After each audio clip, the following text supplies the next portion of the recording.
오늘부터 살살 분할 매수를 하고 싶다고요. 오늘부터요? 저는 매집하고 싶지 않은데요. 12,790원 와도 아직 불안한데 여기 바닥 보면요, 여기를 봐야 되거든요. 지금 일단 중장기를 생각하시는 것 같고, 중장기 박스대가 뭐 상방 추세에서 한 요 정도 박스를 좀 짧게 보면 있어요. 근데 이건 이탈했죠. 그러면 못해도 전고 이전 자리로 올라올 때 잡는 게 안정적이겠죠. 장대 음봉 2개 꽂혔는데 여기에서 지금 따라갈 필요는 없어요. 저점의 끝을 여러분들 마음대로 판단하시면 안 됩니다. 세력이 만들어내는 거예요. 저점의 끝은 어떻게 나옵니까? 반등세로서 그 자리가 저점이었던 걸 확인할 수 있어요. 그럼 그걸 확인하고 잡는다는 건 반등을 확인하고 잡는다는 겁니다. 저점 매매를 초보 때 뭐 돌파 때리다가 제 방 쪽에 오고 저한테 공부를 좀 배워가기 시작하면 저점 매매, 바닥 잡기 뭐 이런 거를 조금 좋아하기 시작하면서 극강의 맥점, 최고점을 잡고 싶어 하거든요. 근데 그게 안 돼요. 해보시면. 저럴 때 사는 건 좀 잘 잡아내면 맥점이 대박이에요. 근데 깨지는 거에서 손절 못 잡으면, 잘못 맞으면은 장대 음봉 맞는다니까? 그거는 무한물타기 매매인데 추세의 무서움을 아직 몰라서 그렇습니다. 올라간다라고만 보는 게 아니라,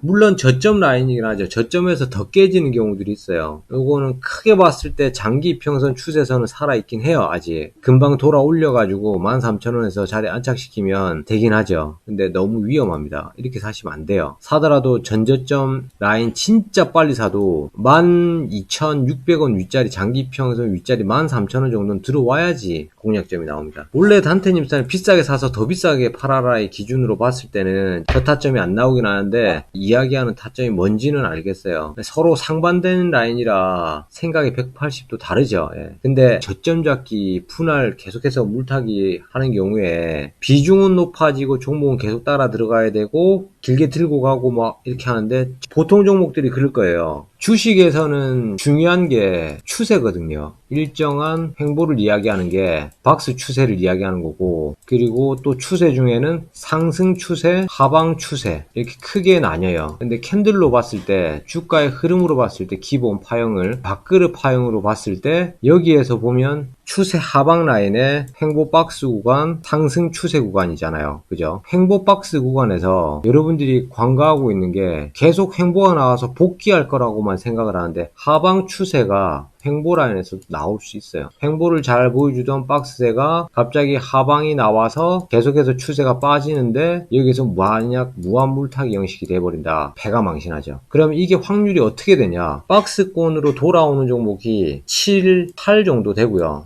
박스권 유지해주는 게 8 정도 되고, 나머지 20%가량이 하방 추세가 나올 확률이 통상적으로 나올 수 있다고 생각해야 돼요. 뭐 박스권에서 기존 유지되던 맥점에서 지지라인에서 오버 하락 라인이 단기권에 살짝 나왔을 때 보다 좋은 단기권, 조그만 그 욕심에 의해서 조금만 더 싸게 잡으면 된다 이거거든요. 좀 더 싸게 사고 싶다는 욕심. 어쨌거나 저점 V인 V라인 V에서 맥점을 공략해낼 수 있다고 한다면 이 조그만 라인에서 반등을 찍고 나온 저점 역시 저가거든요. 근데 여기서 박앤세일을 요구합니다. 그래서 이 조그만 좀 더 빠진 라인에서 오버슈팅 하락을 보여주고 있는 상황에서 이제 들어가거든요. 근데 오버 하락에 장대 음봉이 끼인다는 건 일본 캔들 이론으로 봤을 때 하락의 힘이 강해졌다는 거예요. 보합장에서 비슷비슷하게 움직이면서 상방 하방 상방 하방을 보여주고, 우리가 상방이 올라갔을 때 장대봉 근처에 꼬리라고 나왔을 때 장대 양봉이 나온 거를 상방 추세에서 좋게 보는 이유가 뭡니까? 위로 올라간다는 힘이 있다고 보고 상방을 이어갈 수 있는 확률이 더 높고, 단기권에서 맥점이 좋은 곳에서 공략됐을 경우 힘 있는 놈이 더 힘이 좋다는 이런 돌파적인 기준에 대해서는 여러분들이 많이 공부를 하셨잖아요. 하방 추세에서도 똑같습니다. 밑에서 세게 점점 살살 내려가다가 한두 방 팡팡 꽂아내는 장대 음봉이 들어왔을 경우 주가가 하방 추세로 변모할 수 있다는 조심을 하셔야 돼요, 여러분들이. 근데 아까 얘기한 데서 만약에 10번이라는 맥점을, 그와 비슷하게 맥점을 이어나갔다. 10번의 맥점 중에서 만약에 8번의 맥점이 1차 매수 분할이니까 이거를 좀 더 고급지게 물타기가 아닌 분할 매수를 해서 1차 수익 구간에서 바로 분할 매수를 할 건데, 100만원이라는 돈으로 이겨가지고 8번 이겨서, 예를 들어서 스윙이니까 저점을 잡아가지고 15%에서 35%의 수익률이 금방 나오거든요. 이제 좀 안착했네, 이전에 썼던 지지대까지 올라왔네 해서 이미 7%를 먹고 갈 수 있는 확률이 굉장히 높아요. 높긴 높아요. 근데 8번을 이겨서 뭐 20% 평균 수익률이 나와서 좀 높지만 20만원 8번 먹으면 100만원짜리 20%면은 20만원이잖아. 20만원 먹어가지고 정말 획기적인 매매가 나왔다. 그래서 8번이나 해가지고 이겨서 8, 26, 160만원을 먹었다. 원금 대비 굉장히 너무 높은데. 하여간 이렇게 나왔는데 반면 추세 하방 한두 종목이 어떻게 되냐. 계속 추세가 빠져요. 한번 추세가 하방을 타고 내려가가지고 원투 빠질 때마다 계속 산 거지. 그래가지고 한 번 사고 두 번 사고 이 분할 매수가 이게 잘못된 물타기 형식으로 되게 되면 계속해서 밑에 빠지는데 한 번 사고 두 번 사고 세 번 사고 네 번 사고 100만원 처음에 들어가가지고 한 번 사고 그 다음에 들어갈 때 바바가 두 번째 들어갈 때 세게 들어가야 된다 그랬어. 뭐 100이 들어갈 수도 있고 두 번째는 세 번째는 좀 세게 해서 200 들어가고 배수로 가야 되니까 그 다음에 100 맞춰서 200이 들어 400대인데 마지막 한 번 더 배수 들어가자 하면은 800 들어가는 거예요. 800 들어가가지고 토탈 수익률에서 추세 한두 번만 더 맞아가지고 뭐 손실률 추세 하방 타면 30% 열리는 거 뭐 기본 일도 아니죠. 장대 양봉 하나 꽂혀가지고 3824 한 종목 갖고 240만원까지도 손실을 볼 수 있어요. 실전 매매에서 추세 하방에서 최근에 하방장 좀 찍힌 게 계속 빠지는 애들 많이 있거든요. 잘 가다가 횡보장 나오다가 추세 하방으로 이어져 버리는 종목들, 그런 거 찾아보려 그러면 왜 이렇게 종목이 다 좋은 거밖에 안 나오는지.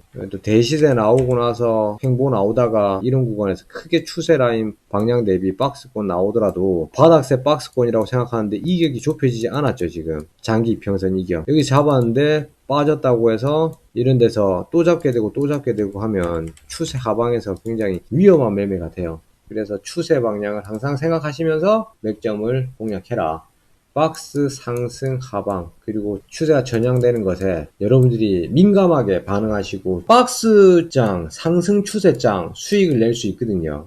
근데 하방 추세에서는 이것도 뭐 관절 꺾기 라인에서 지지저항 잘 보면 단기권 수익이 나오긴 해요. 근데 끌고 갔을 때 지락률이 높고 단기권 수익률이 상승 추세 때에 비해서 약합니다. 주는 수익률 자체가. 제가 처음에 주식을 이제 공부를 하고 이런 매매 기법 저런 매매 기법을 많이 해가면서 생각한 게 딱 그 생각이었어요. 딱 그 생각. 뭐냐면 모두 다 상승 돌파 골든 크로스를 보는데 오버슈팅 값에서 난 보더라 이거지. 똑같은 볼린저 밴드를 사용하는데 제가 매매를 한참 공부할 때가 2014년 13년도 이때거든요. 그때 많은 기법 그리고 많은 책들에서 다 그렇게 얘기합니다. 볼린저 밴드 상단선을 돌파할 때 맥점 이걸 직접적으로 해봤더니 얼마 안 줘. 대부분의 종목은 볼린저 밴드를 맞고 꺾이더라는 거죠. 볼린저 밴드가 뭐예요? 한마디로 표준 편차죠. 지표로서는 상한선, 중심선 그리고 하단선으로서 표현을 하고 거기 이내에서 볼린저가 늘어진 상황에서는 크게 추세 방향이 나오고 있고 이러면서 점점 추세가 약해지면서 다시 한번 모이더라. 모이는 게 결국 뭐냐면 등락이 생기면서 추세가 강했다가 약해졌다가 강했다가 약해졌다를 전체 상한가 하한가 이걸 평균으로서 지수의 흐름을 맞춰놓은 거기 때문에 당연히 주가의 흐름을 읽어내는데 좋은 거예요. 종목들이 산이 이렇게 나온다는 것 자체가 파동이 있다는 거고 그 파동의 고점과 저점의 평균을 편차로서 나타내는 게 볼린저 밴드예요. 그러면 가만 보니까 이 볼린저 밴드를 하나를 보더라도 주가가 올라갔다 내려갔다 올라갔다 내려갔다 올라갔다 내려갔다를 반복하다라는 거지. 그러면 이 표준 편차 이내에서 저점 구간을 공략하는 방법이 무엇이 있을까? 가 저의 공부를 했었던 시기의 주안점이었습니다. 그렇다면 이 표준 편차 밴드 안에서 움직임이 책에서 이야기하는 대로 85% 이상의 확률로서 나와진다면 상단 돌파가 아닌 하단선을 찍고 반등하는 구간을 공략해보자가 저의 맥점이었습니다. 한마디로 기존에서 이야기하고 있었던 라인과의 180도 다른 관점에서의 생각이었죠. 그렇게 해서 이 관점을 생각해가지고 맥점을 잡다 보니 박스 매매가 나온 거예요. 사실 책에서 이야기하는 박스 매매들도 뭐냐면 특정적으로 올라가는 박스 구간의 상단 돌파 라인들입니다. 그러니까 이것도 추세 상방 돌파 라인을 공략하고 싶다는 게 되는 거예요. 박스 매매는 책에서 기법적으로 나오진 않아요. 달라요. 책에서 이야기하는 박스 매매는 이걸 뚫고 올라갔을 때를 얘기하는 거예요. 이 라인의 맥을 잡으라 하거든요. 저는 이 맥점을 여기서 잡으라고 얘기를 합니다. 그리고 손절 라인을 여기서 잡고, 이거 따라하는 사람들 뭐 책 보고 본인들이 여기서 공부해가지고 기법적으로 만들어냈다고 하는데 솔직히 저 따라하는 거예요. 제가 얘기하기 전에 이 박스맴의 발목 잡기 라인은 없었습니다. 제가 공부했던 기준으로는 그래요. 제가 뭐 못 보고 있었던 사람 누군가가 박스맴의 창시자가 있더라고요. 근데 그 사람도 맥점이 뭐였냐면 여기 돌파 맥점이에요. 저하고는 조금 다른 부분이 있어요. 이야기하신 맥점이 뭔지는 알겠어요. 근데 여기에서 이 V라인이 나오고 있는 지지라인, 이 라인을 가대하시면 안 돼요. 이 라인의 밴드대가 굉장히 중요한 라인입니다. 지지라인은 지키라고 있는 게 지지라인이에요. 여기에서 깨지는 캔들이 나오는 라인은 여기에서는 민감하게 반응을 하셔야 돼요. 이게 지고 있다가 다시 올라오면 그때 보더라도. 그러면 크게 봤을 때 파형의 흐름이 어떻게 전향이 되냐면, 다시 아까 파형으로 가보면 이렇게 파형이 나오고 살짝 팠다가 눌림을 주고 다시 올라오는데, 이렇게 갔다가 뭐 흔들고 이렇게 간다고 봤을 때 결국 이 자리를 배제시키는 거거든요. 이 자리를. 그럼 여기에서 등락률이 파동으로 봤을 때 이렇게 나오고 있다.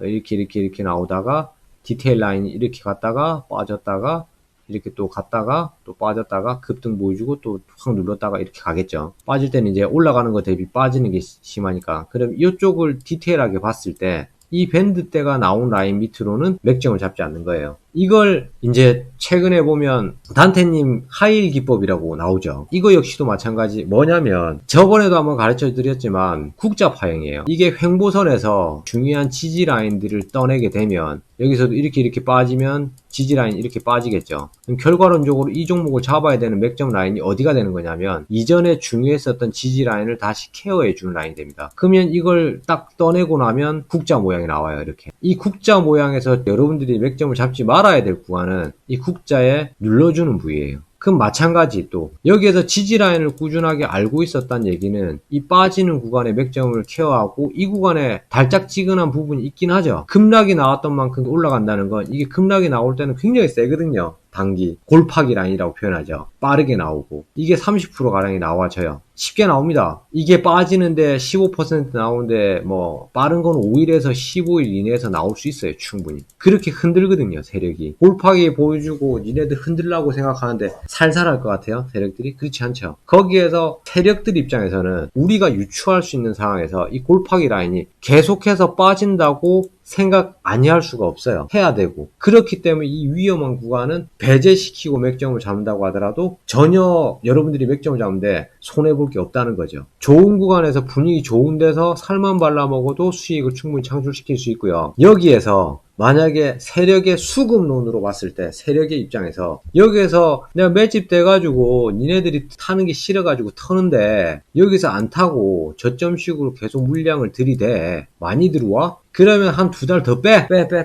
본전가 대비 지금 다 팔았을 때 손익분기점이 어떻게 되지? 똔똔 정도 될 것 같은데 빼 나가. 야 공매도 쳐 빠져 하면 그거 빼는 거예요. 쭉 빼가지고 한 방에 빵 털어내고 그러면 이제 슬슬 자유낙하기 시작하거든요. 기존에 갖고 있었던 개미들 쭉쭉 털리거든요. 여기 잘못 걸려가지고 이제 몰빵 돼 있거나 레버리지 그리고 미수 이런 거 때리게 되면 뭐 추풍낙엽이죠. 3개월 이내 다 떨어내요. 다 떨어내고 봤는데 이거를 또 세력 입장에서는 요걸 가지고 요걸 작업을 쳐 저걸 작업을 쳐 세력들이 한 종목으로 작업을 친다는 생각은 굉장히 우둔한 생각입니다. 여러분들 생각일 뿐이에요. 세력은 여기서 붙어 있고 저기서 붙어 있고 한철 해먹고 나가서 다른 종목에서 작업치고 다시 돌아와도 돼요. 더 빠졌을 때. 근데 여러분들은 착각을 합니다. 대주주가 지켜줄 거야? 작업시기 전에 대주주는 별 힘이 없어요. 현재 우리나라 주가 중에서 뭐 시총 높은 삼성이나 SK 그죠? LG, 현대, 기아, 조선 업황, 굵직한 업황 빼고는 웬만하면 세력과 안 될 수가 없어요.